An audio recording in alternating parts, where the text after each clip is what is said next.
name is Tosha Smith Mills. I am an actress, a writer, an entrepreneur, and a talent agent. And I am so excited to be here on Mic Check with Stylist B.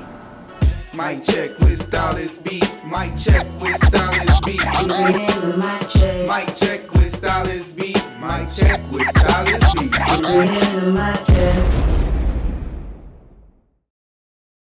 Hello and welcome back to another episode of Mic Check with me, Stylist B. We're always bringing you the latest and greatest, and of course I have another great entrepreneur, award-winning, best-selling author, and owner of a talent agency, Miss Tosha Smith Mills. How you doing? I'm good. How are you? I'm good. Thank you. You look amazing. I like when my guests have a lot of accomplishments because then when I introduce them, it's fun. I'm like, award-winning, bestseller. You've seen her everywhere. You know her name. Like I feel good. I feel good about it, right? I like to see us win. So, how are you? I am great today, actually, and I'm even better sitting here with you. Aww. I mean, this is better than Oprah. You better speak it into existence. Oprah, call me, we can partner, whatever you like to do. But thank you for that. I just really want my guests to be comfortable. The purpose of the whole concept is really to just like have real conversations with really successful people in hopes to make a real impact of like people who are out there looking, who are dreamers, want to do big things, but maybe they just haven't reached their their breakthrough. And everyone that I've had on, yes, they're in great spaces, but I factually know them and I know that they had many hardships to get there. And I think that this world in this day and age and this time needs to see that. You know what I mean? We have social media heavy world where we post all the positives. You know what I mean? Highlighted reel. Exactly. I told someone else, I said, Instagram is the best moments of your life, not the worst. Not even the average, right? And so sometimes it can be misleading, like what it takes to get there. And I know you know that all too well. Absolutely, but I highlight my bad points and my great points. And that's why you're here on my sofa today. That's exactly why, because I think that is needed. So first of all, before we dig in, tell everyone who you are. I think you can do a better job than I did. And what you've accomplished. And then we'll kind of dig into what we were just getting into. Well, my name is Tosha Smith Mills. As you guys know, I'm a mother, a wife, that first. Yes. And I'm a woman in progress. Yeah. I'm an owner of the Talent Connection LLC in New Orleans, who represents actors and actresses in film and television. Yeah. And our talent can be seen in a wide variety of film, TV, and commercials. And I've been in business for about 19 years. Yeah. To add to that, I've just added award-winning and best-selling author of a book called Mama, I Should Have Listened, A Voice of Pain and Power. Sips on that, okay? Yeah, I need some tea. Before we talk about the tea. You see what I just did there. Yeah. You go ahead and collaborate with me. I like that. Great minds think alike. That is, for me, the biggest thing is being able to see you transition. I'm going to say effortlessly. I know it wasn't effortlessly, but seemingly, right? Effortlessly throughout. I know you have the talent agency. I'm thankful to be on the roster. Thank you for that. Yes. When I came back, I just had a baby. I didn't know who was going to take me, but you did. So I appreciate that. But I remember you talking about the book years ago. Yes. When I first started writing a children's book, you were like, I'm going to write a book. And I have a story to tell. And, it is my mission. And so now, coming from I'm going to write a book, because a lot of people say that. I'm going to write a book. To I have written an award-winning, best-selling, speaker-worthy, traveling the world book. Okay, I'm going to let you go ahead and take over. Yes. It started off with a thought, but it also started off with a thing. And it started off very tragic. My book is about my son Blake, who received 40 years in prison at 17 years old for robbery in Texas. So this was a very tragic experience that I lived through, my family lived through, but I want everyone to know that if you can get through a tragedy, right? Yeah. You can get through anything. Yeah. And absolutely. So that's where I am today. I felt like there was a curse, but behind those curses were plenty of blessings, and I'm here to live it. I'm here to talk about it, and it's been going really great. Yeah, and here's the thing, because everyone has their own thing, right, that they go through. But I have seen so many people break or be broken through their tragedy. So how do you, especially being your son, and as a mother now, I know the weight of that. I wouldn't have known the weight of that before my child, right? How do you as a mother, as a woman, find the place that you are now? How do we get there? It wasn't easy, because if you've read my book, or anyone have read my book, I went through a bout of depression where I wanted to commit suicide. Actually, I tried to commit suicide right after the judge hit that gravel and said 40 years. I remember going home and I didn't know what to do. I just wanted to die. I wanted to numb the pain.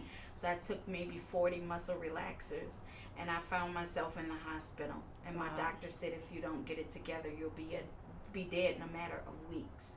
And so I knew for my other 3 boys and for my husband, I had to get my life together. And I had to propel forward.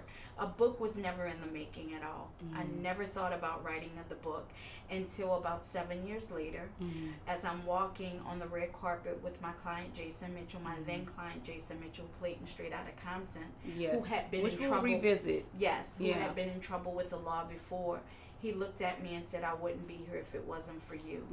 And so I knew I had to get on. I knew I needed to get this story out, because I wanted other people to know, if he could make it, so can you. If I could make it, so could you.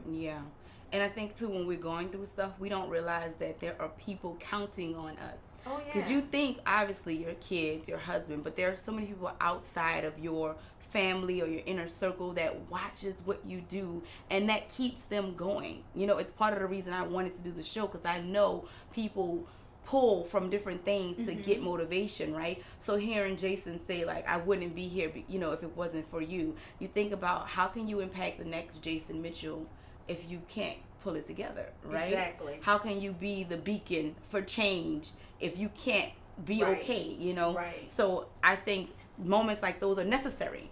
They're very necessary. They're very necessary in order for other people to propel.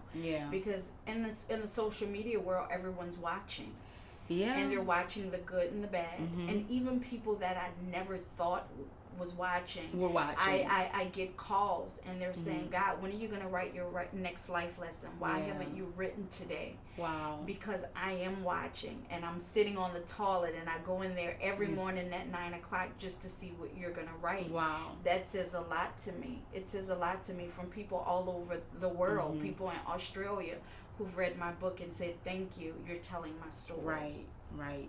That's amazing. Even the fact that he's on the toilet, it's still amazing. He shared a bit much with you. I didn't even know where you was getting inspired. You could have just told me I inspired you. He said every morning. You are part of his morning, like, I get on bathroom my phone. Situation. Like, I get on my phone just to see what you're gonna write. Right. You are in the stall with him. But anyway, but you know, I think that's amazing. And even like the life lesson, because I noticed you started posting life lessons. What was like, okay, I must just start posting lessons, life lessons even, and even calling it that. What triggered those things? Well, I'm a motivational thinker. And so, that's facts. That's facts about you. But go ahead. And your thoughts, everything that you think about, there's a reason why you're thinking about it. And there's a thought. It becomes a thought, and it becomes a thing after that thought. So if I can motivate someone with even my bad thoughts, because maybe they're going through that at that time, but knowing that I've come through that, it's like, wow, you know, I tell people all the time, it's not the likes that you get. Because people scroll through and they still read. You know what I mean? I have people all the time, why aren't you writing today? But they never liked one post. Exactly. You know, and a lot of times they don't like a post, or they don't feel like they need to say anything because they don't want all those notifications coming right behind each other, because I do get a lot.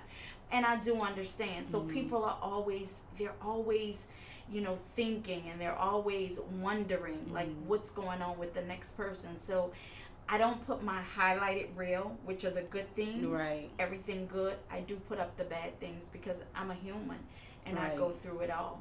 Which to me is the good things, right? Yes. Because you are successful. In my so own posting, right.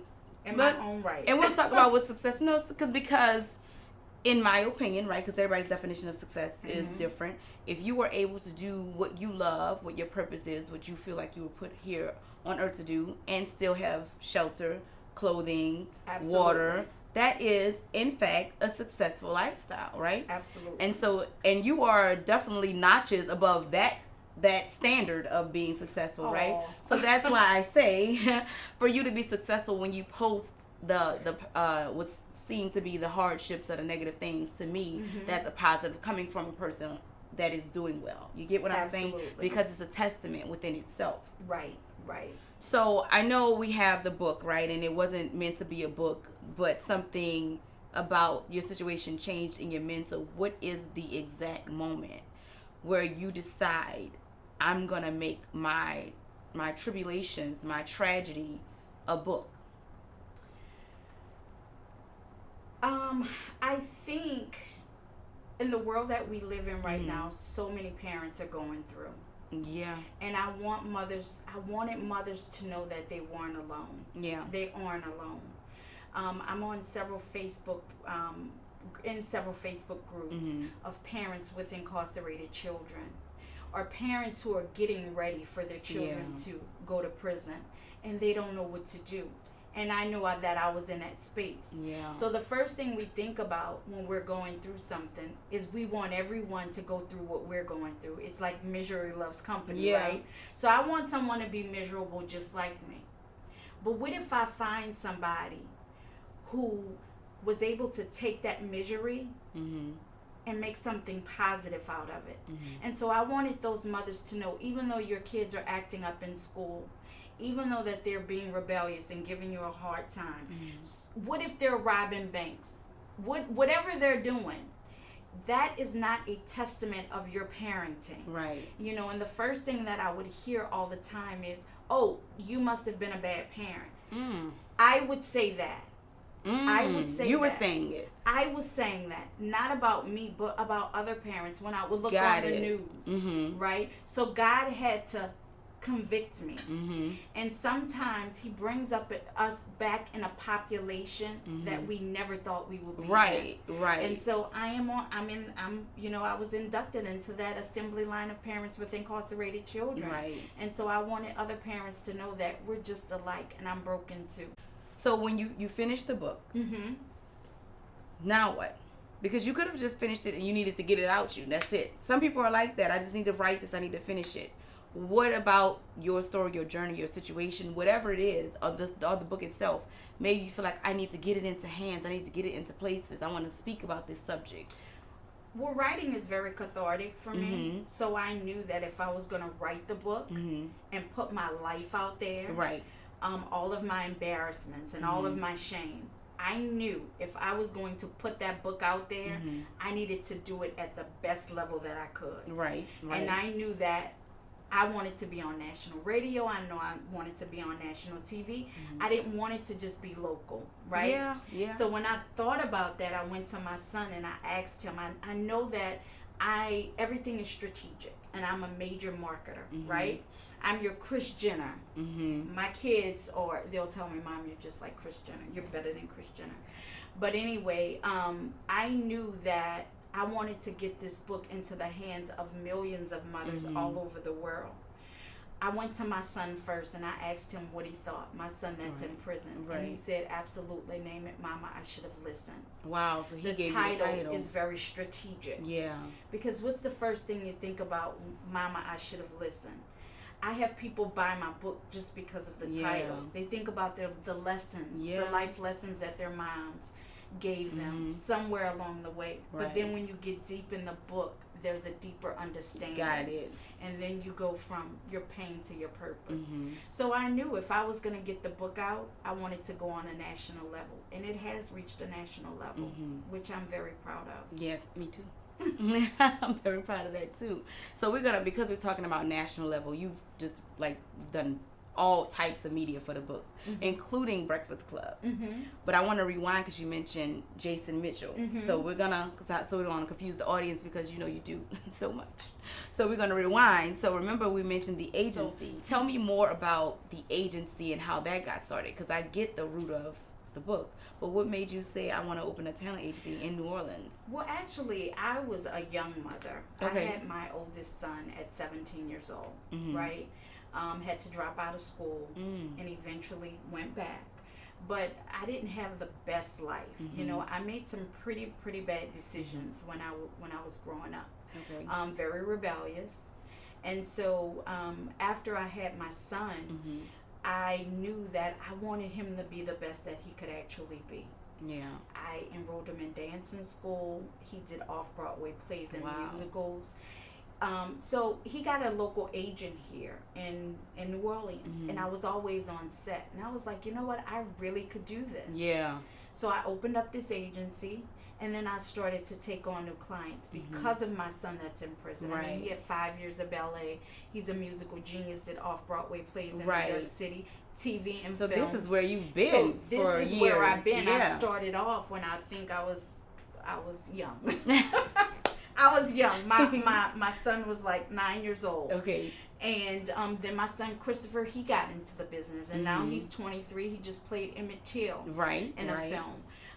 So that's how I started. I started off through my kids, but the way God operates, Stylist, is I always wanted to be a journalist. Wow. I always wanted to write. That's funny. Always wanted to write. Right. So the dots kind of connected from talent agent to now a writer. Right. So it all kind of everything forms itself. And so that's what happened. You know, Jason basically kind of connect the dots. And I tell people all the time, sometimes we don't see the blessing behind the tragedy. Yeah. Because I wanted to be a journalist. Yeah. And now I am. And there you go. Right. Right. And that's something to take too. I think we have in our own mind how to get from A to D. You know what I mean? They skip straight past B and C. You know, we want to get to D. And then when it doesn't happen in the manner in which we initially thought it would, we see that as failure when it's not. It's not. You see what so you said you wanted to be a journalist. You could have easily been like, well, I wanted to do, but this is what I'm doing. But ultimately, you still arrived, you know, to the place of telling a story, of being an author. You know what I mean? And it just took a different path. One that was very successful in its own right, you know, but it took a different path. Tragic. Yeah, well, I was talking about the agency, but that part in itself, I think, shows how strong you are more than anything as a woman and as a mother to be able to come back from that. But ultimately, life is about zigzagging. Absolutely. And getting back up and getting knocked down. And I think that is the reminder that we need. Like, to be knocked down does not mean that you fail. To stay down means that you fail. Absolutely. There's a quote that I live by, and it's called "Dream the painting and wake up and paint the dream." And so, again, every thought becomes a thing, but you have to make it a thing. And it doesn't mean that it's going to happen tomorrow. Right. It may happen years down the line. Yeah. I talk about this all the time with Jason. Maybe that blessing wasn't for him. Maybe it was for me. Yeah. Maybe God was trying to get me to that place. Yeah. And so he used a vehicle to get through that red light. You know what I mean? And Jason became that vehicle to get me right where I needed to be. Yeah. That's amazing. Because you're pouring into others by just living your purpose. Absolutely, and it's a great thing. I mean, I minister in this is a ministry now, and so I go into the prisons. I just I went to Sacramento State Prison. I'm going to Hudson County Correctional Center, and when I go in, I give a hope to the hopeless and a voice to the voiceless. Yes, and it gives them power. Anytime you can speak into someone's life, you're giving them a power that they never knew that they had. Yeah. So you're letting them know that I'm broken too, and God puts us in a place where we are in a population of people we never thought we would be in. Yeah. And so that's where I am now. I'm broken too, and so I'm just walking on side of their brokenness. Yeah. But I'm leading them in my own right. That's amazing. So you're leading through everything that you're doing. What is one thing that is like, you know what, I feel like I want to do that next? Is there a next thing like on your mind right now? A film. Okay. A documentary on my son's life. Wow. Because even though he's in prison, I want people to know who he was. Right. He was a great kid. He just made a mistake. Yeah. Right? And so sometimes God has to sit you down. And our kids need to know that God needs to sit you down before he put you down. Right. And there's a difference in that. And so even though he had to sit him down. He'll be standing again. It's all about where you sit. Where you sit determines where you stand in the end. Yeah. And so right now he's sitting, but he'll be home. And so a documentary is next for me. Growing my agency, continuing on with this ministry. Yes. Doing some prison and criminal reform. Yeah. And so I'm excited about all that's coming. I'm excited too, and I'll be watching and liking. So let me ask you this, just lighting it up a little bit. What is something that you do, because some of what you're doing is heavy, right? Yes. So how do you stay light? You know, light-hearted, light-footed, whatever, just light on your feet and a little bit more. I pray, I meditate. I always go back to that beginning place, and I never forget where I came from. I never forget a struggle. Yeah. I never forget a failure. And I don't allow you to let me forget either. Someone asked me about arriving, and I said, I haven't arrived. I'm just at the destination I need to be at right now. Right. And so I met with destiny.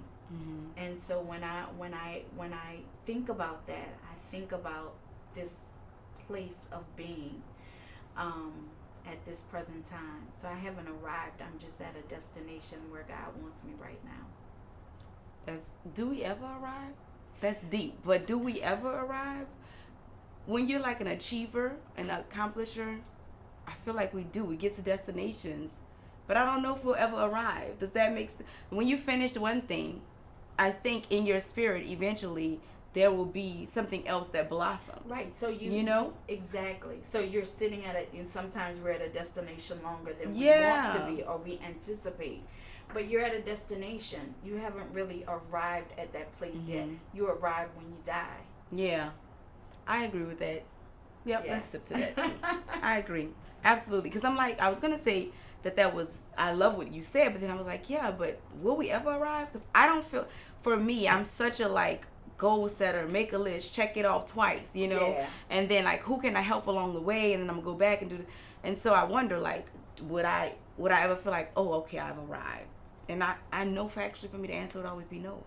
Right. And you're just at a destination. You're at a place where God wants you right now.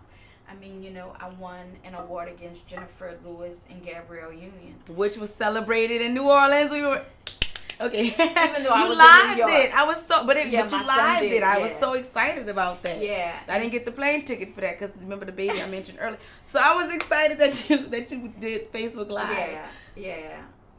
But someone asked me, do you feel like you've arrived? And I'm like, arrived? Right. No, I'm just at a destination. And so there's many more destinations that I'm going to arrive at. Amen. But I'm not finished. Yes. Notice she said, I'm making stops. Claim that. Right. It wasn't that I'm going to try to get to, hope I have enough gas for, hope the end of the, you know what I mean? It was just that I'm going to arrive at, which I think is a mentality needed. It is a mentality. You know what I mean? To really achieve stuff. Like, this is what I'm going to do factually, and then I'm going to do this other thing factually, and then I may add a few more things after. Exactly. All facts. I'll sleep when I'm dead. Yes. Yeah, well, that's where I'm at. So if I look a little tired, don't judge me. I'm arriving places. Exactly. Right. So, and I have to drive to get there, which is work. Which is work. Which is a lot There's of no work. flights. No. You see, she giving you juice if you're paying attention. There are no flights to, the dream, the goal. You got to take the road. And sometimes you might not have a car. You might have to walk. You might have a bike, a little scooter, moped. I'm arriving on time. Absolutely. I'm arriving on time. Absolutely. Because all things in time. And in his time. Yes. So, timing and season is everything. Yeah. I think if they're listening, they probably think we're just speaking in tongues at this point. But if you know what I mean, but if you're paying attention, you're catching all of the jewels. I think that is what it means, and that's why I started out by saying, no, you're successful. That is what it means to be successful, to set a goal and know you're going to arrive and accept that you may take different modes of transportation to get there. But you can't quit. Yeah. You can't quit. You have to keep going. Yeah. You have to keep going, because if it's for you, it will be for you. You can't push it though. And I tell my actors this all the time. How long will it take? I want to quit after 2 or 3 years. That's so cute. As an actress, I can say that's cute. That is very cute. It's like, everything is about timing and season. Yeah. Jason was with me for 5 years. Yeah. Before he booked Straight Outta Compton. But that was his role. Yeah. And again, it was definitely for him. Exactly. It was definitely for him. It was for him. And when something is for us, God is going to make sure that it's for us. Yeah. And he's not going to give it to anyone else. Yeah. But you have to always be on guard and not miss an opportunity. Absolutely. So, what do you think about staying ready? Because you say be on guard and not miss an opportunity. So, there's something about being ready for an opportunity when it presents itself. You have to train. Okay. You have to train. Let's go back to acting. For my actors, I tell them, take TV and film classes all the time. When I was on the set of Straight Outta Compton, they had an acting coach there. Wow. That was on set. On set. That was coaching every actor there. Whether they had 25 years of experience or 2. You had an acting coach. You always have to stay ready. Yeah. Me with the speaking and me, with the book, I'm always ready. I mean, I don't have a book for you today. Look, I was going to let it go. I wasn't going to tell them that you didn't bring one. But we you were know going what? I to was sit all in here out. pretty. Oh, now you got a front on. She was out. A book sold out is what she said. Exactly. You see how she slid? You are smooth. Let me cross the line. She's smooth with it because she said, I said, no, I was going to mess with. You know what? But I was out. Because I sell my books and people have purchased them, which is what you want them to do. So they're not sitting on the shelf for me to just bring you one, stylist. I sell them. And you have to be ready. I talked about in the acting world, but also in the author world. Yeah. You have to do a lot of marketing. You just can't write a book and expect for it to come off of the shelf at Barnes and Nobles. Right. You have to constantly be out there. And, I tell people all the time, it's about being the hottest in the room. And we talked about that. Yeah, we did. You have to be the hottest. You fuss at me. Yeah, and that doesn't mean being cute or driving a luxury car or living in a big house. It means being ready. Yeah. Being ready. Because when people see you out and about all the time, they want you. Yep. They want you just because they see you and they know that you're moving. And so that's what being ready is about for me. I love it. And I do see you out. I see you moving. I see you networking. I see you posting. Like, I see you working.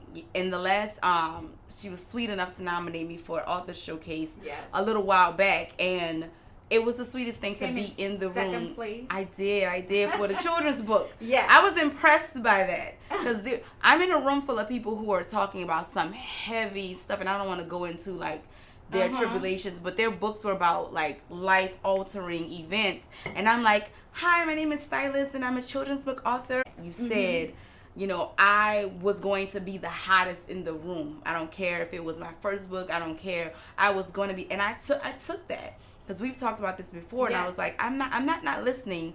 I'm just arranging things. I was working behind the scenes. So this new year, you will see, a reflection of what was taken from that room. You have to be present. You have to be visible. You have to show up all the time. And people have to know who you are. Yeah. I talk about that with Kim Kardashian. I get in arguments with people about her. I'm sure.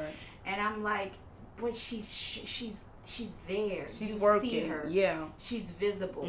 It doesn't matter what she's doing. Right. But she's there. Right. And when you're there and you show up, that's all it takes. Yeah. We used to make the joke as an actress, right? We make the joke that you can't book the role if you're not in the room. Absolutely. You can't book. No one in the room is like, okay, let's call around for actors when you have actors auditioning. Exactly. It's about the ones that showed up. And so that's exactly what it is. You have to show up. You cannot get selected when you weren't even there. Exactly. So, I agree. And I said, this year I'm going to do this, and this. And I'm excited about, like, the new year and all that it has to bring. I'm excited about continuing to watch your growth and all that you're doing. I'm very proud of you. Oh, I'm very proud of you. Thank you. And I'm so glad you're back in New Orleans. Right? I miss LA though so much. But I feel good being home this time around. Like, not that I didn't feel good before. It's home. But I felt like I needed to just spread my wings a little bit, and I also needed to confirmation that I was doing what I was supposed to be doing, and it was just so many things that I needed, that I couldn't get in my city, so I was also shrinking myself here because I'm an artist. I'm a creator. And I would get in rooms and be like, oh, you do that too? You do that too? And I started stop saying what I do. Oh, don't say that I do that. Don't say, you know, because you don't want people to be uncomfortable. But the truth of the matter is those people going to always be uncomfortable because it had nothing to do with me. I learned that nothing in LA, though. to do with you. Yeah, I had to remove myself. And I just loved LA. But what I realized is I didn't have to be in LA to do what I wanted to do. I needed LA to remind me that wherever I am, I can smash what I'm doing. Absolutely. So that was what LA was about. And sometimes you have to get uncomfortable with being comfortable. Yeah. You know, in order for you to navigate in those spaces, you have to be uncomfortable. Yeah. Someone asked me, well, why should I write a book? There's 50 million authors out there. Ugh. And, well, what's the difference with you? I said, the difference is I don't rent my space, I own it. Period. So, right. And when it's my timing in season and God has given me that space, I'm going to stand in it. And so everything else is going to have to navigate around me. Period. And it has. And that's what it is. And I think even saying like, why should I? Because that's the craziest thing I've heard. Well, you hear that all the time. There's millions of people living too, but you're not questioning whether or not you should be alive. You get that all the time. Well, there's too many of those, or there's too many of this and too many of that. It doesn't matter because when you own it, there's room for it all, and we all can be winners at the end of the day. Yeah. But as long as you own that space that you stand in. Absolutely. Yeah. Agreed. 100%. 200%. I'm going to carry maybe one. 500. 500. You always carry the one. That's how you know you're at the accurate number you're supposed to be at.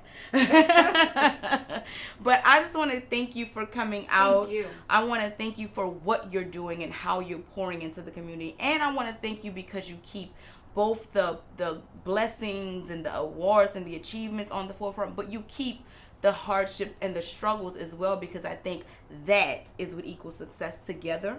Absolutely. And so I applaud you for doing that because people can see that. You know what I mean? Yes. So the agency is going to grow. We'll be watching. The book is doing amazing. We'll keep watching. I know you're going to keep speaking. I know you're doing writing classes all over as well. So I know that they can find you somewhere changing lives. So I want you to, of course, share with the people, though, where specifically to look so they can keep watching, too. Well, in February, I'll be at Hampton University in Virginia. Well, don't give it to me. Give it to the audience. In February, I'll be at Hampton University in Virginia. Teaching a writing class, a creative writing class, something that kind of just fell on me. My stepdaughter is graduating this year with her bachelor's degree, and so she asked me to come and teach a writing class. So I'll be there teaching a writing class. I'm also at a women's conference in the Bahamas in July. So right now, those are the only two things that I have, being we're only in January. Right. I just came back from the Six Figure Me conference in Little Rock, Arkansas. Wow. So I you know, it's last year we had a lot going on, and it pulled a lot of my energy. And sometimes the energy that you're in can be draining, because you have so many people pulling on you. So I needed to take a little break. So I took the last month of last year, 2018. I took a break. Nice. And so now I'm getting ready to get back on that horse. Gilly up. Yes. So what about a website, social media, any of those things? Okay, I'm on social media at Mama I Knew Better. MOMMA I Knew Better.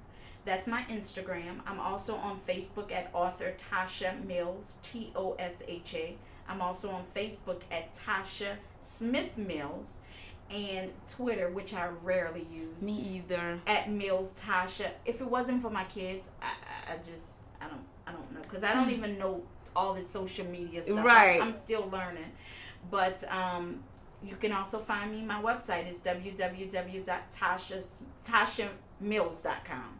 Okay. TOSHAMILLS.com, and you'll see me all around the city. And they can get the book there too from the website, right? You can get the book from the website. You can also get the book on Amazon.com, Barnes and Nobles, Books A Million. Yeah, you have options. Get the book. Options. It's a good read. It's a really good read. Thank I don't you. think it's specifically for anybody going through what you went through, although obviously they can relate. I think it's for anybody, because at the end of the day, it's a story of what happened and how you push through. And it's a redemption of my life. Yeah. It's a redemption. It's my struggles, but it's also a redemption of pain. Yeah. How my son and I were both able to forgive each other. Yeah. Because of some of the trials and tribulations. So, we're pushing forward, and you're going to see more of me, and hopefully you'll see my son in a couple of years. Yeah. I welcome that. Yes. I welcome that. Hopefully we'll still be doing the show. It'll be a success, and he'll come on. Yes. And that'll be amazing. Yes. So I'm excited. So before you leave, I have a little gift for you. I'm going to give it to you now. I love gifts. Thank you for coming. I like to give gifts. I'm a gift giver. I love gifts. So, you like it? Let me tell you, when I saw your production crew with the mic check with Stylist B t-shirts, I was gonna say I want one. Can you take I got yours you off covered. Ah, wait, who you gonna take their shirts? I was You gonna don't ask have the to. guy if I could have his shirt, Right, 'cause Can he don't just need take it. off. I mean, the women couldn't take their shirts Right. Well, not without a fee. No, I'm kidding. I'm kidding. We will be back with another phenomenal artist, activist, motivational speaker, actor, entrepreneur, author. Like, we're gonna bring you the latest and greatest every chance we get, as you just saw. Okay? Until next time, remember, never let anyone dim your light or mute your mic. Thank you.